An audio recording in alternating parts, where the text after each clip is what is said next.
En 2005, sort dans le monde entier Path of Radiance, le nouvel épisode de la saga Fire Emblem et le 9e. Le personnage de cet épisode est Ike, le héros radiant qui a ainsi sauvé le monde dans son jeu. Il devra mener son armée de mercenaires dans une guerre contre le terrible pays de Daya afin de libérer Crimea et vaincre son roi devenu fou. Mais ce n'est pas son seul objectif, car il devra aussi aller affronter le Chevalier Noir qui était un ancien élève de son père Greil, qui a fini par le tuer.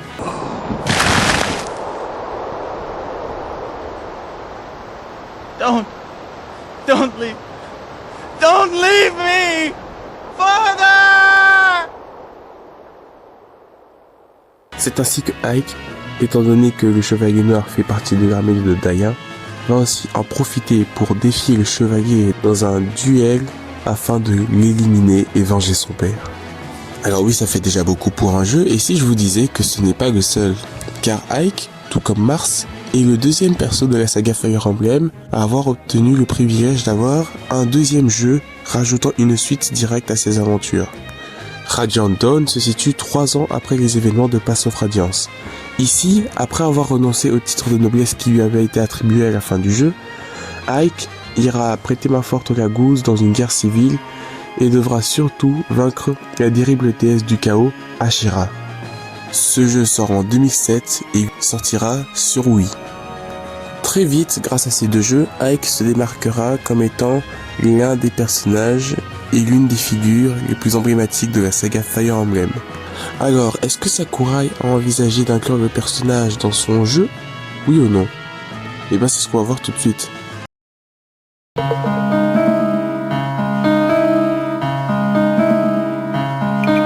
On se trouve quelques années avant la sortie de Brawl, vers 2006, fin 2006. Sakurai, le directeur de la série Smash Bros, est un peu sur une colle. Car d'un côté, il cherche quel perso de la saga Fire Emblem il pourrait mettre dans son nouveau jeu, mais de l'autre, le problème est qu'il chercherait aussi un autre épéiste qu'il pourrait inclure dans son jeu, mais qui aurait la particularité d'être très puissant, très fort, mais surtout lourd et lent dans ses attaques.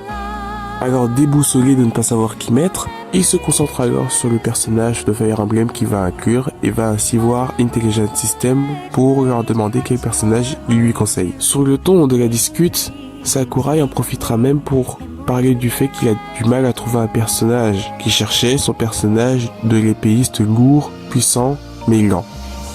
Alors c'est ainsi qu'Intelligent System eut la brillante idée de conseiller à Sakurai de prendre Ike. Et une fois après avoir joué à ces deux jeux, Sakurai est conquis. C'était d'une pierre deux coups. Ça lui permettait d'avoir les deux choses qu'il cherchait et d'en plus ne développer qu'un seul personnage réunissant les deux choses qu'il cherchait. Et c'est ainsi qu'a été intégré Ike dans Smash Bros. Alors concernant mon ami Ike, il y a quelque chose de drôle dont je dois parler. En soi, Sakurai a voulu faire de lui un personnage puissant et lent. Et on le remarque dans Brawl. Ike est tout simplement l'un des persos les plus lents du jeu. Ses attaques sont lentes, sa vitesse de course est lente, même sa mobilité aérienne n'est pas ouf. Bref, tous les attributs d'un personnage lourd quoi. Sauf que dans ces jeux, c'est pas du tout le cas. Ike fait partie des persos les plus rapides du jeu, il a une très bonne vitesse d'attaque, et en plus, ses attaques, bien que puissantes avec Raniel, elles sont pas non plus folles au point de déplacer les foules. Alors même s'il est vrai que le personnage n'a pas été retranscrit fidèlement, au moins Sakurai aura pris le temps de bien le caractériser dans Smash, et un caractère qui correspond parfaitement à ce qui est dans Fire Emblem, et même mieux. Mais on va y revenir plus tard. On va d'abord parler du design. Concernant son design, malgré le fait que Radiant Dawn est sorti un an avant Brawl, Sakurai a décidé de lui donner son apparence venue de Path of Radiance, son tout premier jeu d'origine. À sa main droite, il possède l'épée Raniel, son épée sacrée, celle qu'il a pu obtenir à la mort de son père. Alors cette épée est très importante étant donné que Ike s'en sert dans absolument la majorité de ses attaques, et pour le coup c'est vraiment la majorité. Il n'y a que le jab ainsi que les throws où Ike ne s'en sert pas. Mais j'y reviendrai plus tard. Passons aux origines de ses attaques. Concernant le jab, le troisième coup où il frappe l'épée au sol ressemble à l'une des attaques qu'il pouvait faire dans Fire Emblem. Le forward tilt a la même animation qu'une des attaques qu'il pouvait faire dans Fire Emblem équipé de la bonne arme. Le up tilt ressemble au même coup que pouvaient exécuter ses alliés dans Fire Emblem Radiant Dawn. Le forwarder de Ike ressemble au même coup qu'il pouvait exécuter dans l'introduction de Path of Radiance. Le upper me fait vaguement penser au Chevalier Noir lorsqu'il exécute un des coups critiques de Fire Emblem Path of Radiance. Et c'est la même chose pour le forward smash où le Chevalier Noir lève son épée comme un bourrin de façon ultra lente, puis la frappe violemment au sol sur l'adversaire en lui faisant énormément de dégâts. Et après ça, le reste de ces attaques ont toutes été inventées pour Smash. En soi, ça peut être déroutant, mais c'est en même temps un peu logique. Faut vous rendre compte que Fire Emblem, c'est un jeu de rôle tactique, et il n'y a pas vraiment d'animations différentes, même s'il y a beaucoup d'armes qu'on peut équiper à ces personnages. Les animations sont souvent les mêmes, indépendamment des armes. Donc, il n'y avait pas grand chose avec quoi travailler. Même si pour les coups spéciaux, par contre, on se gâte.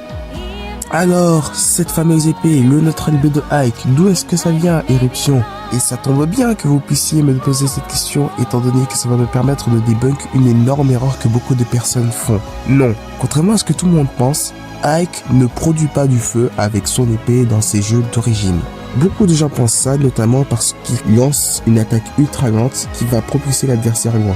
Dans l'idée, ça ressemble un peu à l'épée flamboyante que Roy pouvait avoir aussi dans Melee et même dans Ultimate aujourd'hui. Et apparemment, ce serait l'une des raisons qui dirait que Roy n'est plus dans Smash Bros Brawl parce qu'il a été remplacé par Ike. Alors même si je ne peux pas nier l'inspiration de l'épée flamboyante, il faut quand même que je te rétablisse la vérité en affirmant que Roy est le seul perso de la saga jusqu'à aujourd'hui à pouvoir produire du feu avec son épée.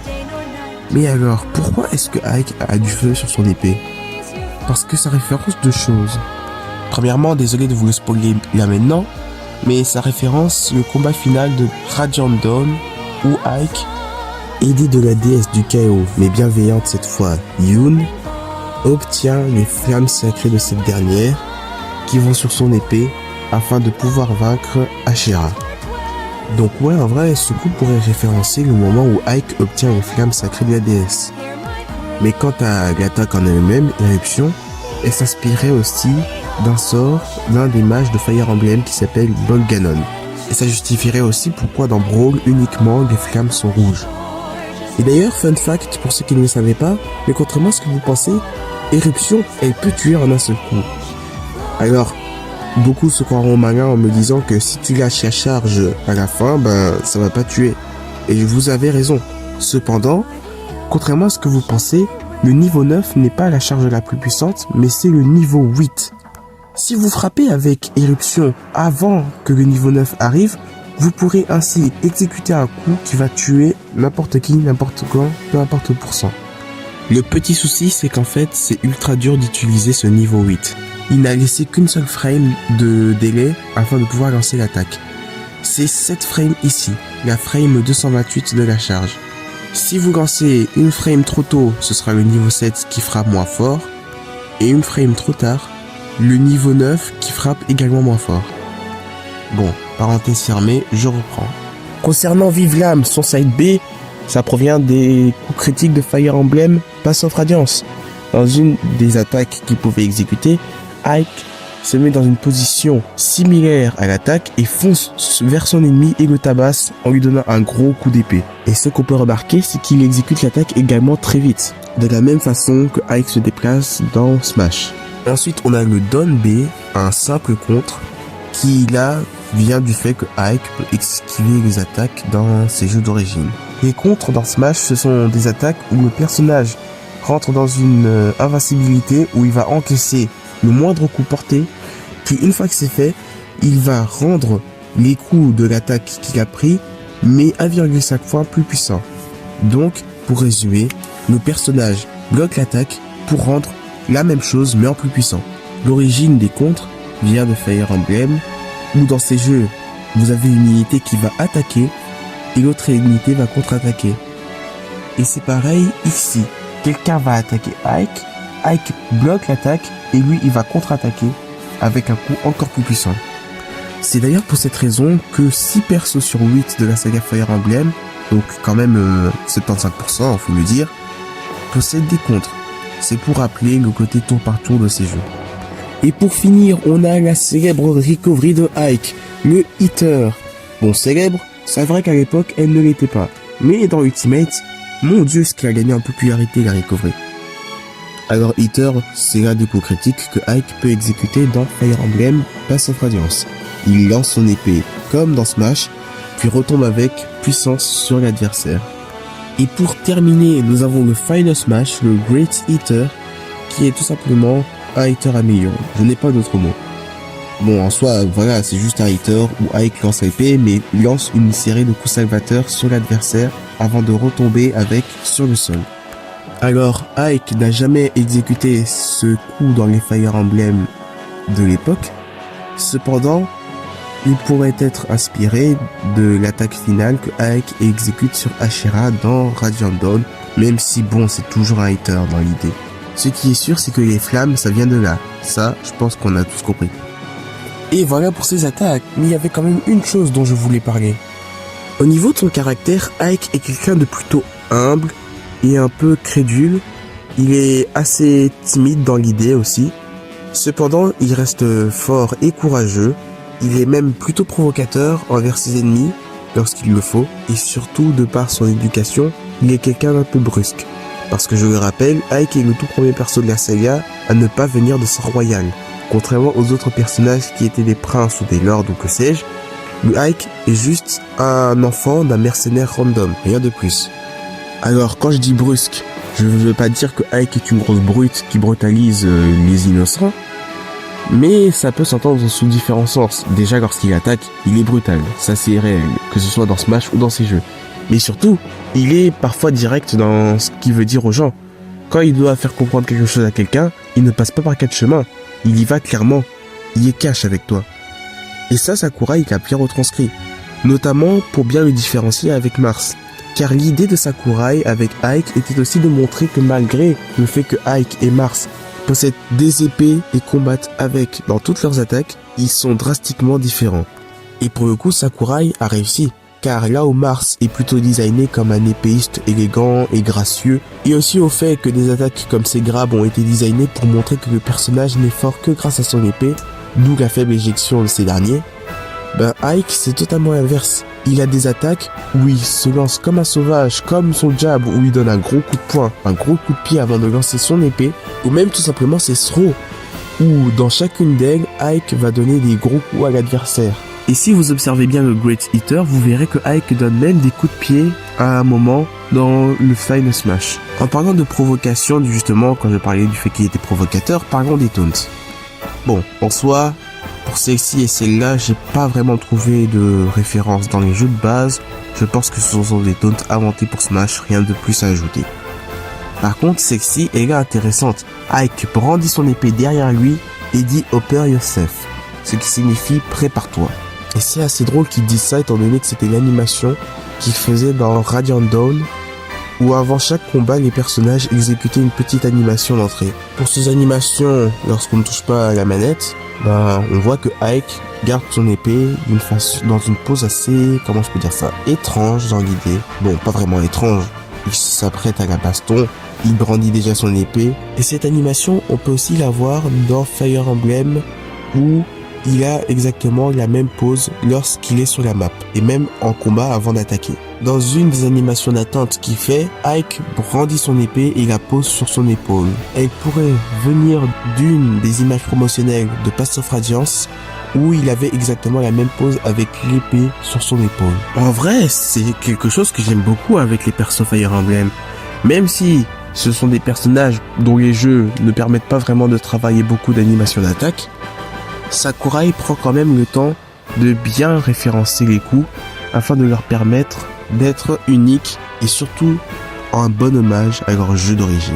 Concernant pour finir les écrans de victoire, dans le premier, Ike donne 2 coups d'épée et prend la même pose que sur son animation d'attente. Dans Sexy, il plante son épée au sol comme dans sa taunt, pas grand chose à rajouter.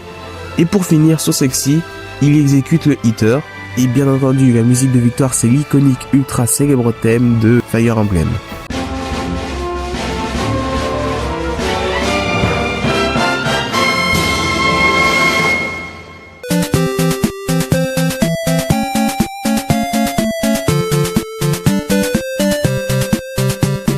Maintenant qu'on a parlé de toutes ces attaques, passons au niveau compétitif.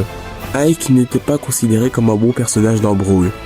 Le personnage était plutôt grand, ce qui est assez logique dans l'idée. Sakurai a voulu le designer comme un épéiste puissant mais très lourd et lent. Et ça, malheureusement, c'est quelque chose qui ne marche jamais dans Smash. De tête, la seule fois où j'ai vraiment vu un gros balourd qui a bien performé dans un jeu Smash, c'est Bowser dans Smash 4 où il a carrément été 24ème et considéré même comme un bon personnage. Mais sinon, c'est la seule fois de ma vie où j'ai vu la telle percée d'un poids lourd. Mais malgré tout ça, Ike était quand même plutôt un personnage correct dans Brawl. Il n'était pas bon, mais il n'était pas non plus mauvais, notamment par le fait que ses attaques pouvaient tuer super tôt dans ce jeu. Il faisait pas partie des persos ultra populaires de Brawl, comme les Ice Climbers, ou Mars, ou alors même Diddy Kong et Snake, ou même le fameux Meta Knight qui cassait les gueules dans ce jeu. Mais beaucoup de ses coups, même ceux qui sont plus rapides comme ses tilts, servaient vraiment à tuer et pouvaient frapper ultra fort. Je veux même pas parler de son forward tilt qui peut vous tuer à des pourcentages indécents, même à 70%. Bref, beaucoup des tilts de Ike ont été designés pour bien tuer fort, ce qui lui permettait d'au moins s'en servir comme moyen de secours au cas où le personnage adverse était vraiment trop fort. Et c'est notamment grâce aux résultats qu'il a fait en tournoi, bien que le personnage ne soit pas non plus excellent ou même bon, qu'il a pu finir à la 23e place de la tier list, juste derrière Sonic. Donc, tout comme le hérisson, un personnage plutôt moyen, qui n'a pas super bien commencé dans Brawl, mais ça va encore. Donc, allons voir Smash 4 à présent.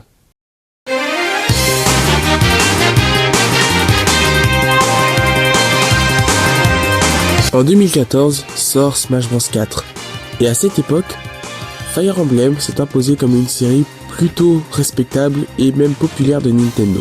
Parce que Radiant Dawn et Path of Radiance, même si j'ai joué que à Path of Radiance et que j'ai énormément apprécié, les jeux ont beau être bons, voire très bons, malheureusement la saga Fire Emblem était tellement un ovni à l'époque qu'ils se sont plutôt mal vendus. Alors les développeurs ont tenté de relancer la hype en faisant des remakes du premier jeu de Mars, Fire Emblem Shadow Dragon, sur DS. On espère que l'icône de la série pourra la faire ressusciter, mais là encore le jeu se vend très mal. Et c'est encore pire pour le remake de Mystery of the Emblem, qui lui ne sortira même pas du Japon tellement les ventes sont catastrophiques. Alors bon, je vais pas non plus le rappeler, mais c'est pas comme si je l'ai répété plusieurs fois que faire un remake pour ressusciter une licence dans le déclin, c'est une idée de merde. Et c'est pas comme si on a beaucoup de licences qui l'avaient déjà suffisamment prouvé.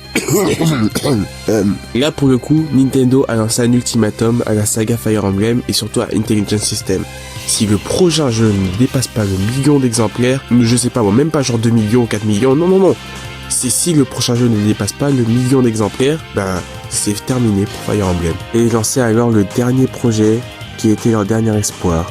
Fire Emblem Awakening, le dernier jeu de la saga si ça ne marchait plus. Et à sa sortie, le jeu a été un succès mondial.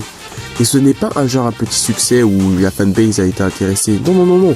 C'est carrément, ça a touché le grand public. Même des gens qui jusque-là n'étaient pas autant fans de la saga Fire Emblem ont pu l'apprécier, ce jeu, et ont commencé à suivre la série. Et c'est comme ça que Fire Emblem fut relancé. Alors, c'est bien beau de parler de la saga Fire Emblem et du contexte qui lui est arrivé entre Smash Bros Brawl et 4. Mais cependant, du côté de Ike, comment ça se passe? En ce qui s'agit de Ike, on peut remarquer quelque chose qui a énormément changé et vous l'aurez peut-être vu. Mais oui, c'est bien ça. Il s'agit de son design. Ike a repris son design de quand il avait 20 ans dans Fire Emblem Radiant Dawn, le héros de l'aube et non plus le mercenaire. Sakurai l'a update afin de pouvoir reprendre cette apparence qui sera désormais celle par défaut du personnage. Concernant les attaques, je vais y aller de but en blanc. C'est tout simplement les mêmes que dans Brawl. Toutes sont identiques. Il n'y a aucune différence. Bon, pas totalement. Les seules différences qu'on peut regarder, c'est au niveau du Neutral B et du Final Smash où Ike a désormais les flammes bleues comme dans Radiant Dawn. Toujours dans cette idée de référencer que ce jeu et non plus Path of Radiance. Mais malgré cela, beaucoup de changements ont été apportés à des propriétés de Ike. Notamment le fait que désormais dans ce jeu, il est un peu plus rapide, et je dis bien un peu plus rapide qu'avant. Il est aussi moins lourd et il gagne en mobilité aérienne. Et ça c'est cool. Aussi, l'un des gros soucis de Ike dans Brawl, c'est que beaucoup de ses attaques aériennes n'ont pas vraiment été designées pour permettre d'aller edgeguard. Genre le neutral air il est sympa, mais c'est mieux de l'exécuter sur le terrain plutôt que hors du terrain.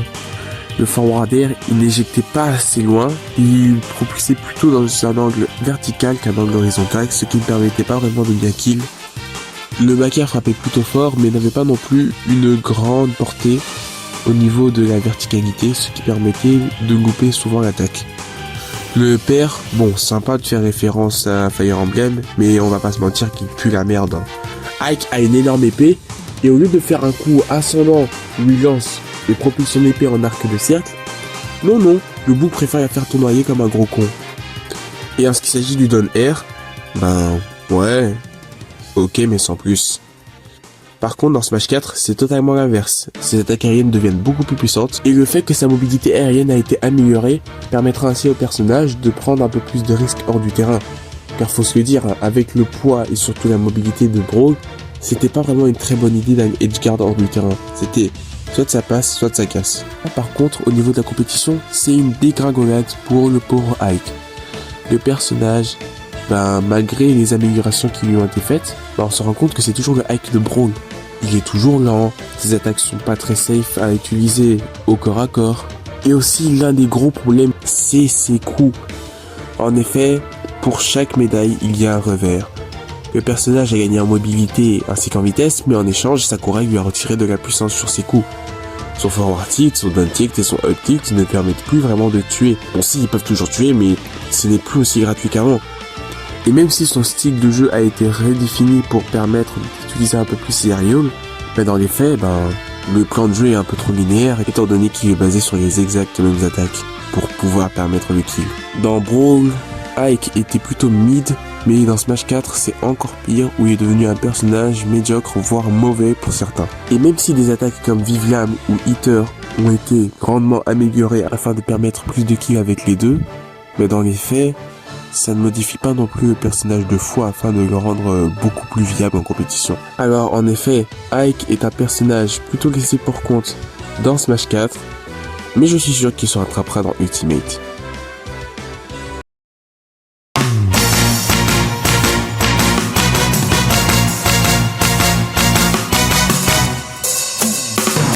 Ike est désormais dans Super Smash Bros Ultimate.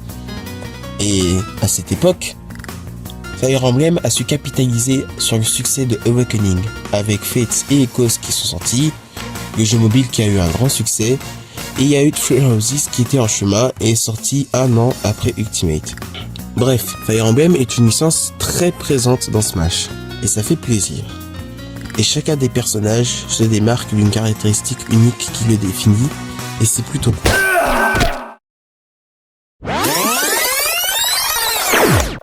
Qu'est-ce qu'il y a? Pourquoi vous m'interrompez encore? Bref, Fire Emblem est une licence très présente dans Smash, et ça fait plaisir. Ah, ça, bon, est-ce que je mens en même temps? J'ai raison. Alors je vais pas trop m'y attarder, mais oui, je suis au courant du gros drama qu'il y a sur la saga Fire Emblem, comme quoi il y a trop de personnages, trop d'épéistes et des conneries comme ça. Alors certes, je vais pas vous mentir que tous ces personnages méritent d'être en Smash, mais en effet, s'il y a quelque chose qui me fâche, c'est le fait que même si la saga Fire Emblem, tous ces personnages ont des caractéristiques uniques qui font qu'ils méritent d'être dans Smash, dans les faits ça me fait un peu chier parce que je vois pas pourquoi cette saga, qui certes est populaire mais pas non plus avec une notoriété comme Zelda ou Mario, pourrait se permettre d'avoir 8 personnages de la licence, alors que d'autres licences comme Sonic et autres mériteraient d'être un peu plus gonflées en termes de personnages. Et je ne voudrais pas qu'on retire le moindre perso de Fire Emblem, non, ils sont tous incroyables, chacun a des caractéristiques qui font qu'en soi, vous n'allez pas jouer le même perso de la même façon quand vous le prendrez. Mais on aura le temps d'y revenir dans une prochaine vidéo. Concernant Ike, au niveau de ses attaques, il est toujours ce bon vieux Ike de Brawl. Le seul coup qui a changé, et je pense que Sakurai a enfin compris que c'était un coup de merde, c'était le up air. Il a enfin mis un grand arc de cercle avec l'épée. Certes, c'est classique, beaucoup d'épéistes le font, mais je préfère largement un coup classique qui n'est plus satisfaisant et utile qu'un coup référencé, unique, mais qui pue la merde. Alors même si le personnage a toujours les mêmes attaques à part une dans ce jeu, il a changé des masses. Notamment ce qui a été le plus revu encore une fois dans ce jeu, c'est ses aerials, mais vraiment bien revu. Nous avons déjà le neutral air qui a un peu perdu en puissance, mais pour les bonnes raisons. Là où dans Brawl et Smash 4 il était plutôt loin, à bas pourcent, Dans Ultimate, ce n'est plus le cas. Ça permet d'enchaîner avec des combos. Vous pouvez faire des combos comme neutral air into forward air, neutral air into back air, neutral air into up air. Ce sont les meilleures attaques de Ike dont il peut se servir en sortie de bouclier, étant donné que comme ce sont des aerials, le personnage sautera et ne prendra pas les 11 frames de lag. Le down tilt et le up tilt ont été aussi revus afin de permettre d'enchaîner un peu plus ces aerials. Le down tilt permet une extension comme le down tilt into forward air, qui à 80% est un combo tout simplement trou. Et on a même d'autres combos comme le up tilt into up air ou le up tilt into neutral air up air. Bref, dans Ultimate, Sakurai, malgré le fait que Ike est un personnage lourd et puissant, a revu Ike afin de lui permettre de s'offrir une bonne variété de combos. Alors même si dans les faits le personnage est toujours un peu lent et plutôt lourd, grâce à la vitesse générale de Ultimate, quand on le contrôle, on a moins l'impression de se traîner un gros sac de patates. Le personnage est agréable à contrôler, sa mobilité aérienne est agréable et on retrouve en plus dans ce jeu le Ike de Path of Radiance qui a fait son retour. Mais pas tout seul, car en costume alternatif, si vous le souhaitez, vous pouvez aussi reprendre celui de Radiant Dawn qui est là, mais plus en costume par défaut. Il y a des attaques spéciaux de Ike qui ont été revus afin de permettre des meilleurs kills. Le neutral B notamment avec l'attaque éruption qui non seulement a désormais 3 piliers de flammes, mais en plus c'est une bonne utilité au niveau du bord du terrain, car la lame se plantant et traversant le bord, elle peut permettre de réceptionner un personnage qui fait une recovery et de le tuer à des pourcentages pas dégueux. Et il gagne aussi de la portée sur son down air afin de permettre des kills plutôt stylés, qui certes ne seront pas faits hors du terrain mais permettent aussi de ledge trap. De plus, dans Ultimate, la puissance des attaques météores a été augmentée afin de permettre aux personnages qui en ont de pouvoir enfin bien enchaîner. Car c'est un gros souci qu'il y avait dans Brawl où beaucoup d'attaques météores comme celle de Ike ou Cloud, lorsqu'ils frappaient, n'emportaient pas vraiment l'adversaire jusqu'au bout avec eux. Mais là, pour le coup, le problème a plutôt été bien réglé dans Smash Ultimate, où la puissance de Spike a été drastiquement augmentée afin de permettre d'emporter l'adversaire avec lui jusqu'au sol. Et non seulement ça, mais en plus, il te tape très dur, mais très très dur. Dans Smash 4 et dans Brawl, l'attaque n'était pas vraiment utile pour tuer, et servait plutôt en sortie de bouclier, afin de dégager l'adversaire en vitesse. Mais dans Ultimate, non seulement elle peut être utile en sortie de bouclier grâce à son armure, mais grâce au fait que c'est un up B, donc vous n'aurez pas de frame de lag, mais en plus, étant donné que l'adversaire est bien emporté cette fois-ci avec l'attaque, il se prendra forcément le coup final qui va l'éjecter ultra loin. Et tout ça a contribué à faire en sorte que Ike commence enfin Ultimate comme il le fallait. Quand il a commencé Smash Ultimate, tous les joueurs étaient contents parce qu'ils se sont dit, ça y est, enfin, Ike va devenir un bon personnage. Il va tout casser, il va tout péter. C'est lui le nouveau top tier de Fire Emblem. Et au début d'Ultimate, on a carrément eu un tournoi où MKLeo, l'un des meilleurs, si ce n'est le meilleur joueur du monde de Smash Ultimate, a affronté Leffen, un joueur de melee qui a commencé Ultimate au début puis s'est retiré quelques années plus tard avec dresseur de Pokémon. MKLeo, notre cher ami, a pris Ike et il a tout simplement foudroyé. On the next one, Leo has done such a great job on downloading some of these characters. That's it. Oh yeah, that's it, dude. Again, getting punished for that. Razor Leaf falling. Alors, oui, ça c'est vraiment cool, ça c'est incroyable, mais bon, si vous connaissez un peu Smash et aussi MKLeo, vous allez trouver ça bizarre. Vous allez me dire, mais qu'est-ce que tu me racontes? MKLeo son main Joker. Pourquoi tu me dis des conneries? En soi, je dis pas des conneries. Au début d'Ultimate, MKLeo jouait bien à Ike. Mais au fur et à mesure du temps, le personnage n'est plus vraiment joué en tournoi. Il était ultra populaire au début d'Ultimate, mais ça n'est plus le cas à présent. Et voici la raison. Dans la première tier list communautaire de 2023, Ike est placé 65e personnage sur 82. Bon, encore ça va. Il est encore mauvais, mais pas trop mauvais non plus. Sauf qu'à la tier list de 2024, il a été placé 71e. Ouais, il frôle le top 10. Il est mauvais, là c'est clair. Mais il est pas non plus une déchetterie. Ok, et si je te dis qu'en 2025, février, donc il y a un mois, la nouvelle tier list de 2025 a été uploadée et publiée sur internet, et que ce cher Ike a été placé 74e personnage sur 82. Là, il fait partie du top 10 des pires persos du jeu. Ouais, bon, ok, c'est officiel. Le personnage plus la merde dans Ultimate. Faut le reconnaître et l'assumer. Vous vous demandez comment ça se fait qu'avec tous ces changements, Ike n'a jamais su devenir un bon personnage dans Smash. C'est parce que le souci de Ike est toujours là dans Ultimate et n'a toujours pas changé. Il est trop linéaire. Ok, c'est sympa d'avoir basé son jeu de combo sur ses aérials et tout, ainsi que ses tilts et ses up-tilts. 1. Le neutral air est un coup plutôt lent à utiliser en sortie de bouclier, même si il n'a pas les 11 frames de lag.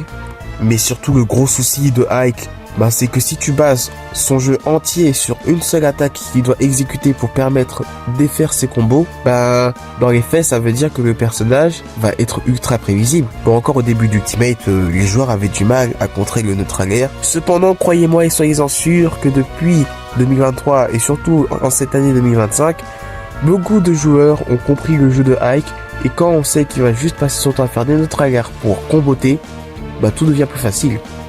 Small blast. Well, he did it in the air, so it's not as strong, I'm pretty sure. Is that gonna kill? Yeah. Wow. Air flip kick action going on. Might be a little bit too late to have a little bit of life. Side B. Hey, no JB. Oh wow. Uh-oh. Field looking like a pebble. It's like, or that doorstop needed. He's way! Good Nice back air. Hey, we've seen doorstops do it again. This is actually scary. Is he taunting or is that up tilt? I keep looking away.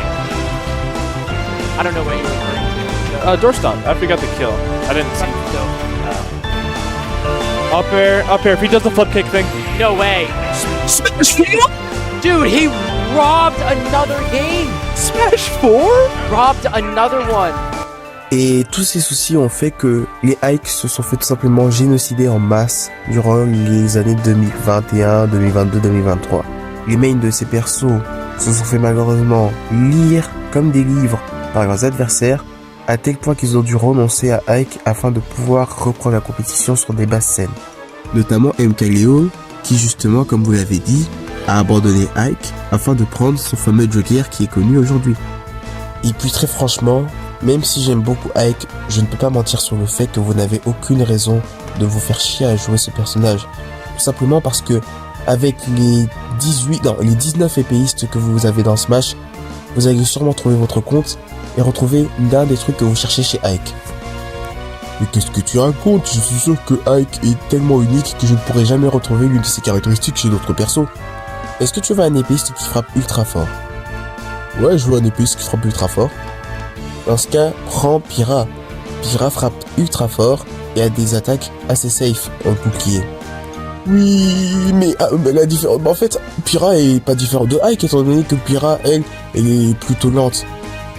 Si c'est la lenteur qui te dérange, dans ce cas, prends alors Roy. Roy a la particularité de frapper plus fort avec la base de son épée, sauf que la puissance de ses coups est tellement dévastateur que jouer, lui, pour avoir des attaques plus puissantes est mieux que de jouer Ike. Non seulement ça, mais en plus il est beaucoup plus rapide que ce dernier. Ouais, je sais, mais justement, Roy il n'a pas beaucoup de portée. Je ne cherchais pas un épéiste fort, mais je cherchais un épéiste avec une grande portée. Si c'est ça, autant jouer Shulk. Lui, c'est simple. Avec Ike, il fait partie des épéistes possédant la plus grande portée du jeu. Oh non, même pas Shulk. Prends plutôt Sephiroth alors. Sephiroth lui aussi, c'est l'épéiste qui n'est même pas dans les épéistes faisant partie de ceux qui ont la plus grande portée. C'est l'épéiste qui a la plus grande portée du jeu. Je veux dire, regardez-moi ça, son upper couvre littéralement le tiers du stage, c'est infâme. Oui, mais qu'est-ce que je fais si je veux avoir un personnage avec une recovery météore? Le up B de Ike, bien qu'il soit pas parfait, il est plutôt utile.